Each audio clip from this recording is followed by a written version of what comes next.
quero que vocês abram as Bíblias em Jeremias capítulo 29, no verso 11.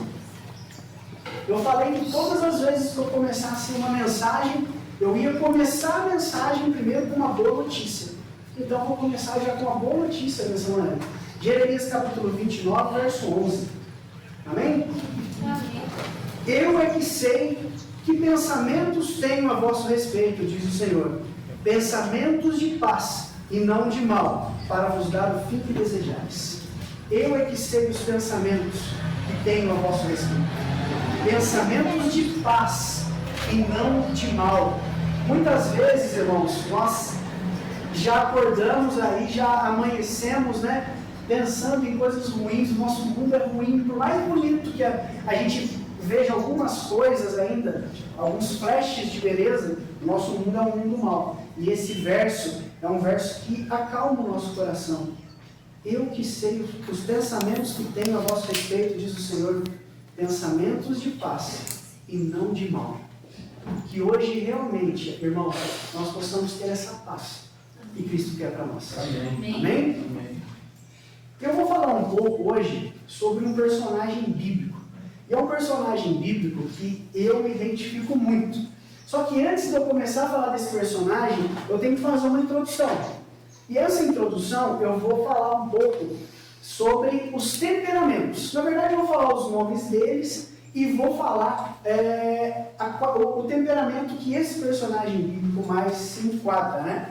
Os irmãos aqui conhecem sobre os temperamentos, certo? Sanguíneo, colérico, fleumático, né? Melancólico. Cada um se enquadra mais, né, em um perfil. Todos têm um pouquinho de cada, mas sempre tem um que é mais saliente ali nas pessoas, né? E hoje eu vou falar de um personagem bíblico que era extremamente sanguíneo. E quando eu vou nas igrejas e eu pergunto, eu falo assim, qual é o personagem bíblico que vocês acham que era sanguíneo? Algumas igrejas deram uma patinada, mas quase todas acertaram. Se eu falar hoje para você um personagem sanguíneo, quem que vem na tua cabeça? Pedro. Pedro, quem mais acha alguma coisa diferente? Pedro? Bom, irmão, vou falar sobre o Pedro. O senhor acertou de primeira, viu? E eu fui pesquisar um pouco, irmão, sobre o que é ser uma pessoa sanguínea. E eu achei a seguinte característica dele, né? O sanguíneo é caracterizado por ser mais extrovertido e otimista. São pessoas alegres, esperançosas, calorosas, amáveis e simpáticas. E aí eu falei, nossa, eu sou sanguíneo. Ah, é tudo de bom, né? Tá começando sanguíneo, né? Só que tem a parte 2. Pisando do carinho, né? A parte 2 eu vou ler agora. De modo geral, são pessoas explosivas, instáveis emocionalmente, impulsivas e até egoístas. E posso falar uma coisa para vocês? Continua sendo eu. Porque a gente precisa ser sincero com o que a gente precisa mudar na vida da gente. E eu falo para minha esposa, nós estamos esse ano, a gente faz 16 anos de casado. E eu falo para ela, falo assim, o que eu preciso mudar na minha vida é o meu temperamento. Sabe aquele temperamento, aquele casca de ferida, que fala um negócio e já... E geralmente eu. Então eu fico o tempo inteiro lutando contra isso. Agora eu vou falar de Pedro. E Pedro, irmãos, quando nós vamos para a Bíblia, nós vemos o tanto que Pedro realmente foi uma pessoa sanguínea. Vamos comprovar isso agora na Bíblia? Abra a Bíblia em Mateus. Nós vamos ler alguns versos aí agora. E olha que interessante, hein? Vamos ver aqui. Mateus, capítulo 14. Nós vamos ler 2 versos de Mateus e um de João, tá? Nessa primeira parte. Então, tá aqui pertinho aí. Mateus, capítulo 14, verso 26. Vamos começar no verso 26. Diz assim, ó. E os discípulos, ao verem-no andando sobre as águas, ficaram aterrados e exclamaram, é um fantasma. E tomados de medo, gritaram. Mas Jesus imediatamente lhes disse, tende bom ânimo, sou eu, e não temais. Respondendo-lhe Pedro, disse, se tu és Senhor, manda-me ir ter contigo por sobre as águas.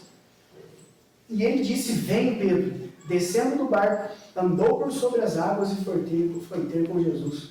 O Pedro já explosivo já falou, se é Jesus manda, fala que eu vou. E ele já foi, já pisou. Já tem aquela parte explosiva de Pedro, andou sobre as águas, né? Mas vamos lá agora, pertinho aí, João capítulo 18, verso 10. Esse texto eu acho muito interessante, irmãos, porque tem uma particularidade que às vezes a gente vem escutando algumas histórias desde criança na igreja. E quando fala as histórias da igreja, principalmente para criança, às vezes a gente, o pensamento da gente dá meio que uma fantasiada, vamos assim dizer, né? Por que eu vou explicar isso para vocês agora? João 18, verso 10, olha o que diz aqui. Então, Simão Pedro puxou da espada que trazia e feriu o servo do sumo sacerdote, cortando-lhe a orelha direita. E o nome do servo era Malco. Agora, deixa eu fazer uma pergunta para vocês. Eu sou péssimo de mira, péssimo, não acerto nada. A minha avó acertava tudo. Ainda mais quando você desobedecido. Já tinha na mão, acertava na gente. Minha avó é impressionante.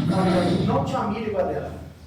Agora, deixa eu falar uma coisa para vocês, irmãos. Vocês acham que Pedro pegou e desembanhou a espada dele, mirou o Malco, olhou na orelha do Malco, falou para o Malco se ajeitar, foi lá e passou na orelha do Malco? Irmãos, Pedro foi para arrancar a cabeça do Malco. Você parou para pensar nisso? Você acha que naquele calor ele fez assim? Ele foi para arrancar a cabeça do servo. Muitas vezes a gente acha que ele foi para arrancar. Foi para ferir. Não, ele foi para dar um ultimato ali. Ele veio para matar. Foi para matar. Foi para matar. A orelha foi misericórdia divina. Porque Pedro ele agiu explosivamente naquele momento. E muitas vezes a gente, não foi, irmãos. Porque principalmente pelo contexto, ele agiu ali no calor daquela situação que foi para matar aquele homem, né, que a Bíblia fala aí, que o nome dele era Malco. Mas vamos voltar agora para Mateus. Eu estou lendo esses 3 versos aqui, para a gente ter um contexto. Depois eu vou ler mais 2 versos para a gente discorrer um pouco sobre o assunto, tá? Mateus 26. Olha aí o que fala em Mateus 26.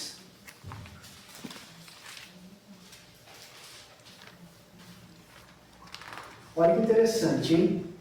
Aqui é um diálogo e Jesus está dando um aviso, né? E olha a resposta de Pedro. Disse-lhe Pedro, ainda que venhas a ser um tropeço para todos, nunca o serás para mim. Replicou-lhe Jesus, em verdade te digo que nesta mesma noite, antes que o galo cante, tu me negarás 3 vezes. E disse-lhe Pedro, ainda que me seja necessário morrer contigo, de nenhum modo te negarei. E todos os discípulos disseram o mesmo. Aqui no diálogo, Pedro já estava discordando do mestre. O mestre falou assim, Pedro, você vai me negar. E o Pedro, não vou. Jesus falou para ele, e mesmo assim falou, não vou. Aqui o Pedro discordou que ele iria negar de Cristo. Mas sabe, irmãos, o que eu posso ver na história de Pedro é que nada está tão ruim que não possa o quê? Piorar. Nada está tão ruim que não possa piorar. Olha aqui em Mateus 26, verso 40, no momento, a continuação, né, do momento. O momento mais terrível da história de Jesus aqui nesse mundo. O momento de mais aflição. Olha o que acontece aqui. E voltando para os discípulos, verso 40, e voltando para os discípulos, achou-os o quê? Dormindo. E disse exclusivamente a Pedro, então nem uma hora pudesses vós vigiar comigo? O Pedro que falou que não ia negar Jesus, já estava o quê? Dormindo, cochilando. Irmãos, quantas e quantas vezes nós temos propósitos e pactos com Deus e nós fazemos o que no meio do caminho? Cochilamos, dormimos. Sabe, irmãos, pegando um gancho aqui, eu tenho alguns pactos que eu fiz com Deus há vários anos. E esses dias o meu irmão chegou em mim e falou para mim assim, papai, explica para mim, por que você não toma Coca-Cola? Eu falei para ele assim, filho, o papai fez um pacto com Deus, né, e tal, idoso, né, café também não, né, fui explicar para ele, aí ele chegou e me falou assim, papai, vou fazer um pacto com Deus essa noite. Eu falei assim, o que você vai fazer de pacto? Eu falei, eu e Deus. Eu falei para ele o que uma pessoa falou para mim. Só toma cuidado, porque o pacto, se você não for cumprir, é preferível que não faça. Porque pacto é pacto. Tá? Por que eu estou falando isso, irmãos? Nós temos pactos com Deus. E o principal pacto que nós temos com Deus é de ser fiel a Ele até a morte. Mas quantas vezes nós estamos cochilando no meio da caminhada? Assim como Pedro. Quando eu estava preparando essa mensagem, que eu vi sobre Pedro, eu falei assim, nossa, mas parece tanto comigo, mas não é só comigo, é com quase todo mundo. Porque, irmãos, infelizmente, nós agimos às vezes pela emoção, e na hora mesmo que precisa ser fiel a Deus, a gente, em algum momento, a gente ainda tende a cair. Isso é triste, irmãos. Isso é muito triste. E o último verso que eu quero ler, desse conjunto de versos, está em Mateus capítulo 14. Olha o que fala aqui em Mateus 14, verso 30.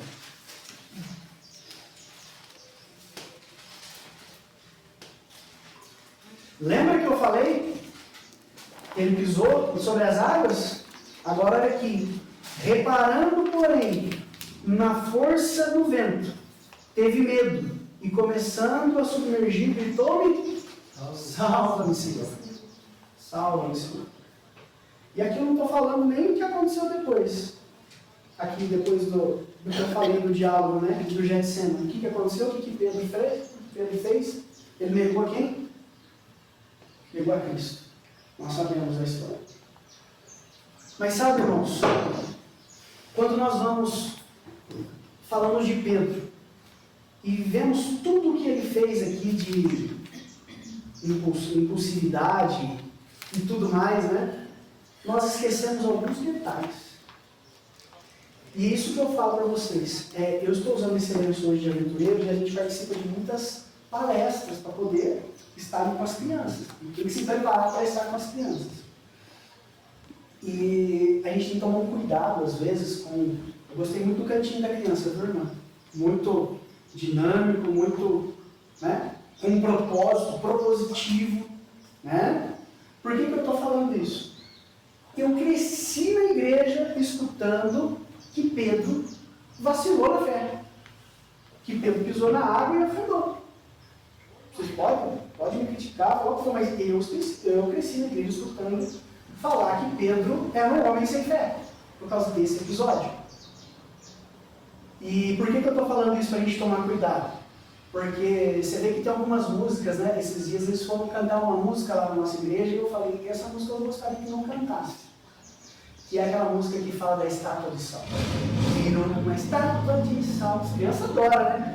Mas a gente está zombando daquela mulher que provavelmente perdeu a salvação porque virou uma estátua de sal. Você vai pensar nisso? Já vai pensar nisso?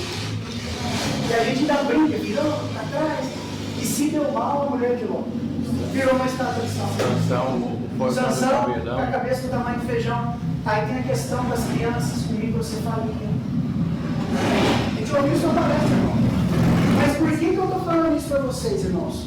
Porque foi focado tanto que Pedro não tinha fé, que agora eu vou falar uma coisa para vocês. Pedro, quando ouviu o chamado de Cristo, automaticamente ele deixou tudo para trás para seguir a Cristo. E sabe o que mais, irmãos? Pedro afundou sim porque ele não teve fé. Mas fala qual foi o outro discípulo que teve coragem de pisar na água. Qual que foi o outro discípulo que pisou na água? E sabe, muitas vezes a gente julga Pedro porque Pedro dormiu. Mas a gente sabe que naquele grupo de pessoas em que Pedro também dormiu, estavam pouquíssimas pessoas junto com Cristo. E Pedro estava exclusivamente lá com ele. Ele dormiu, mas ele estava lá.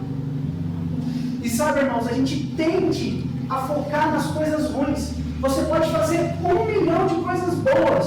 Quando você fizer uma ruim, vai sair até no jornal. principalmente liderança de igreja. Essa mensagem que eu fiz foi pensando em liderança da igreja. A liderança da igreja pode se desdobrar, fazer tudo que está ao alcance dela. Uma pessoa que se sente desagradada, sabe o que acontece? Já começa a falar mal daquele líder, já não vai, e já cria-se até um motivo. Irmãos, o que eu estou falando aqui, eu vivi e vivo isso na pele. Eu ia fazer um outro sermão hoje, mas Deus me convocou para fazer esse. Por que eu estou falando isso? Nós estamos deixando de lado Bíblia, Espírito de Profecia. E eu peguei um verso do Atos dos Apóstolos que fala assim, ó, para esta obra, que é a obra do Evangelho, a própria experiência do pecado, do sofrimento e do arrependimento de Pedro o havia preparado. Não foi nada por acaso do que aconteceu com Pedro. Pedro estava sendo o quê? Preparado para o momento. E ainda, olha o que ele vai falar aqui. Conquanto tivesse Pedro negado ao seu Senhor, o amor de Jesus por ele jamais vacilou. E ao assumir o apóstolo o encargo de ministrar a outros, devia tratar o transgressor com a mesma paciência e simpatia com que ele foi tratado por Jesus. Olha que verso interessante, irmãos. Lembrando da sua própria fraqueza e queda, devia tratar as ovelhas e cordeiros entregues ao seu cuidado, com a mesma ternura que Cristo tivera para com ele. Já parou para pensar nisso, irmãos? Mesmo com todos os defeitos que Pedro tinha, ele foi escolhido por Deus para ser um líder. E sabe, irmãos, o que eu quero falar para vocês hoje? Que mesmo eu sendo um pecador miserável, e todos nós aqui, nós temos uma missão para Deus. E nós fomos escolhidos por Deus. Independente de você ter o nome citado ou não na comissão para fazer alguma coisa na igreja, nós temos uma missão aqui na terra. Eu vi o irmão comentando da entrega dos livros. Irmãos, um livro pode mudar a vida de uma pessoa. O Espírito de Profecia fala que quando chegar um determinado tempo, esses livros vão brilhar nas estantes. E sabe por quê? Porque eles vão poder falar, porque nós estaremos impedidos de falar. Já parou para pensar nisso? E sabe, irmãos, nós precisamos pensar que às vezes é preferível um Pedro sanguíneo, que fala e depois se arrepende, do que um Judas político que te beija e depois te trai. A gente precisa entender isso, irmãos. A gente precisa entender isso. O momento que a gente vive hoje é o momento mais solene da história da humanidade. E nós não estamos percebendo. Esse livro, Contagem Regressiva, que está aqui agora, Contagem Regressiva, nós não precisamos nem falar que tem contagem regressiva. Sabe por quê? Os cientistas do mundo todo já têm um relógio lá do Apocalipse. E já mostraram lá para o mundo inteiro que nós estamos nos últimos segundos do relógio, não é minutos não. E sabe, irmãos, muitas vezes nós estamos preocupados apenas com os defeitos uns dos outros. E agora, irmãos, é o momento que nós precisamos nos unir. A Maísa Ribeiro falou um negócio falou uma questão num evento que a gente foi, eu nunca mais tirei isso da cabeça. Ela falou assim: vocês vão chegar no céu querendo conhecer Moisés, querendo conhecer Davi, e eu vou falar para vocês que eu acho que eles vão chegar no céu querendo conhecer quem que foi o povo que viveu os últimos momentos da história da humanidade. Porque, vamos falar a verdade, vai ser o pior momento da história da humanidade. Muito bom. Já parou para pensar nisso? E sabe, irmãos, aqui hoje nós temos o privilégio de ouvir o canto dos passarinhos. Mas tem algum lugar aí que estão falando da mensagem de Deus que estão ouvindo tiros. E a gente tem que dar louvores a Deus por isso, porque nós ainda temos esse privilégio. Só que nós seremos cobrados diferente desse pessoal que está ouvindo tiro. Porque nós temos muito mais condições, muito mais espaço para poder falar de Cristo e nós não falamos. E quando eu falo falar de Cristo, não é pegar um megafone e ficar ali na porta da igreja católica falando de Cristo, não. É a gente viver. É a gente viver o Evangelho. Eu entrei no estágio, irmãos, numa empresa, e quando eu entrei no estágio, passou o meu primeiro dia, eu lembro que eu coloquei um coletinho, eu sou bancário, tá, irmãos? E eu entrei no primeiro trabalho meu, coloquei um coletinho assim, e o rapaz olhou para mim e falou assim, se falar de igreja para mim, que eu estou sabendo que você é adventista, você me paga. E quem falou foi o vigilante, com a mão na arma, olhando para mim, sabe? Eu falei, pode ficar tranquilo, porque eu nunca vou falar de igreja com você. Ainda mais você com arma, com arma na cintura, eu não vou lá. Irmãos, o tempo foi passando, eu ficava ali na porta do banco ali, auxiliando todo mundo e tal. E teve uma programação lá em Poços, o Arautos do Rei ia sair da cidade. E aí, eu estava na porta do banco, esse rapaz chegou em mim e falou assim, que dia que vai ser a programação lá da tua igreja? Eu falei, vai ser domingo agora. Aí eu falei para ele, você quer ir, né? Ele falou assim, mas você vai me chamar? Eu falei, ainda estou com medo, mas eu vou te chamar. Aí ele falou, sério? Eu falei, sério. Que hora que eu te encontro lá? 7 horas. A programação era 7h30. Cheguei às 7 horas e já estava no tempo esperando. Aí eu falei para ele, assim, por que você veio na programação? Ele falou assim, sabe por quê, Lucas? Você nunca falou nada de Deus para mim. Você viveu Deus para mim. Amém. E eu não estou falando isso para me vangloriar, irmãos. Sabe por quê? Porque a gente precisa viver Deus. A gente não precisa apontar o dedo para ninguém e falar, você está pecando, você está... A gente tem que viver Deus. Porque é o momento que a gente está vivendo agora, irmãos. Se a gente não viver Deus, a nossa mensagem vai ser dura. Vai ser dura. Mas não corta aí não. O que aconteceu com ele? Ele foi para a igreja e tem uma luta muito grande, tá? Uma luta muito grande. Ele teve um mau testemunho muito forte dentro da igreja. De um ancião da igreja, que era pai da noiva dele, e ele encontrou um lugar que ninguém deveria estar. Quando ele estava perdido no mundo, ele foi nesse lugar e encontrou esse ancião da igreja lá, que no sábado estava lendo a ata e tudo mais, e no dia anterior ele estava nesse lugar. Ele é muito estudioso da Bíblia. Ele está morando num lugar hoje que eu quase não tenho contato mais com ele. De vez em quando a gente troca algumas mensagens. Ele tem buscado muito a Deus, mas infelizmente igreja ainda é uma barreira para ele. A gente sabe que não é só a igreja que vai salvar, mas ele está buscando ali da forma dele. Então, irmãos, um testemunho positivo fala muito bom, negativo também fala muito bom. A gente tem que tomar cuidado. E sabe, irmãos, encaminhando aqui para o verso final, finalzinho da mensagem, tem um verso que eu quero ler com vocês agora, que para mim, eu tenho uma pequena galeria dos principais versos, né? Josué 1:9, eu tenho também aquele de Ruth, né? Que Ruth fala assim, onde os seus pés pisarem, eu pisarei. O seu Deus é o meu Deus. Aquele verso para mim, sabe, de uma mulher ali, né, filisteia, a gente sabe do contexto, mas esse daqui, irmãos, para mim é tremendo. Eles estavam conversando, e aí falaram, né, começaram a falar, Cristo, uns têm falado que o Senhor é um profeta, uns falam que é Elias, uns falam que é João Batista, e olha o que fala aqui no verso, Mateus 16, verso 15. Mas vós, continuou ele, quem dizes que eu sou? Respondendo, Simão Pedro disse, tu és o Cristo, o Filho do Deus vivo.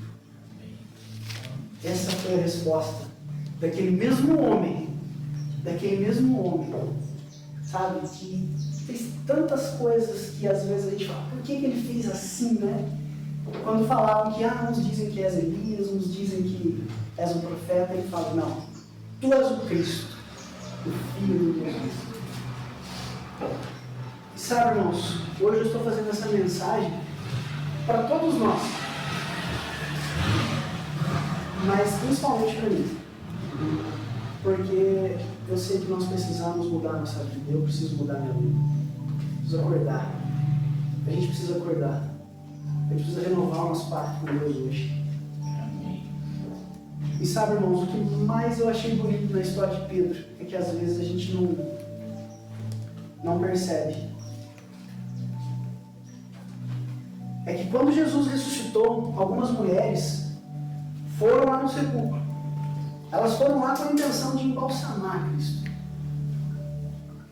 Só que elas começaram a se perguntar, como que nós vamos abrir? Como que nós vamos abrir aquele sepulcro? Se você procurar na história, você vai ver que ali a porta era uma pedra, né? Uma pedra bem pesada. Quem já trabalhou com pedra, essa pedra é pesada, né? Como que elas iam abrir aquela porta ali, né? Mas quando elas chegaram lá, a porta já estava aberta. E quando elas chegaram lá, ainda teve mais um detalhe, que a Bíblia fala, que tinha um jovem sentado ao lado direito, vestido de branco. E esse jovem, irmãos, ele fala algo ali que é tremendo. Elas ficaram meio assustadas. Ele fala assim: não vos atemorizeis, buscais a Jesus, o Nazareno, que foi crucificado. Ele ressuscitou e não está mais aqui. Veja o lugar que tinham colocado ele. Mas ide, dizei aos discípulos e a Pedro que ele vai diante de vós para Galileia. Irmãos, ele mandou avisar os discípulos, mas sabe quem? Exclusivamente. Ele lembrou de citar o nome ali? Pedro. Ele tinha um encontro marcado com Pedro e com os discípulos. Irmãos, quando eu fiz essa mensagem, que eu vi que por mais que Pedro falhou em tantos os momentos, e Cristo tinha um encontro marcado com Pedro, eu ajoelhei e agradeci muito a Deus. Porque se Deus tem um encontro marcado com Pedro, Ele tem um encontro marcado comigo e com você. Amém. Hoje é o dia. Se você está com alguma coisa na sua cabeça falando, não sei se eu vou, não sei se eu volto, eu não sei se eu fico, irmãos, a decisão é hoje. A decisão é hoje. Nós passamos um momento muito difícil nas nossas vidas. E foi tão rápido, parece que o tempo passou tão rápido. Esse ano já vai fazer 5 anos. E parece que foi ontem, irmão. A gente estava em casa se preparando aí para o final de ano, passagem de ano. O telefone toca de manhãzinha. E quando o telefone tocou, um número que a gente não conhecia, pela manhã a gente já acha estranho. E nesse telefonema falou assim para minha esposa: olha, o seu pai acabou de sofrer um acidente aqui perto com ela, com a sua irmã. Será que tem como vocês virem aqui? E a minha esposa falou assim: mas como que é a situação? Não, eles estão bem, só vem. Eu peguei o carro e saí, né, tudo. Cheguei lá e na hora que eu cheguei lá, minha cunhada já tinha sido levada para o hospital. E eu tenho uma consideração muito grande pelo meu sogro, porque nessa vida agitada que a gente tem, meu sogro tinha alguns problemas físicos, ele não trabalhava mais, né? E ele cuidou dos meus filhos com muito carinho pra gente, né? E quando eu cheguei naquele lugar, eu falei assim: mas cadê meu sogro? Onde que levaram meu sogro? Aí ele falou assim: seu sogro está ali dentro do carro, ele não resistiu, com 55 anos. Meu sogro faleceu naquele lugar, irmãos. Parece que o mundo fez assim na minha cabeça. Só que eu lembrei, teve um evento lá na igreja chamado Roupão da Fé. Que foi um rapaz lá de São Paulo que levou um quarteto jazz na nossa igreja. Marquinhos. Meu amigo. E fez o Roupão da Fé. E eu guardei o Roupão da Fé do meu sogro lá no guarda-roupa da minha casa. Eu fiquei anos e anos orando para o meu sogro voltar para a igreja. Anos e anos orando para o meu sogro voltar para a igreja. Anos e anos. Até que um dia o meu sogro falou assim: é hoje. É hoje. E quando ele falou é hoje, eu falei assim: é hoje? Então eu vou pegar o seu roupão da fé. Ele falou assim: mas o que é esse roupão aí que está na tua casa? Eu falei assim: esse aqui é o roupão. Quando a gente orava por você, a gente já tinha concordado para você, a gente sabia que essa hora ia chegar. Amém. E ele entregou a vida dele a Cristo, antes disso acontecer. Mas o que eu quero dizer, irmãos, é o seguinte: nós não sabemos o que vai acontecer daqui a 10 segundos. Nós precisamos estar preparados. Amém. Jesus tem um encontro marcado comigo e com você, assim como teve com Pedro. Que nós possamos nos preparar, por mais falhos que nós somos, que nós possamos nos preparar para o nosso reino com Cristo nas nuvens dos céus. Amém. Deus abençoe cada um de nós. Amém. Deus abençoe as nossas vidas.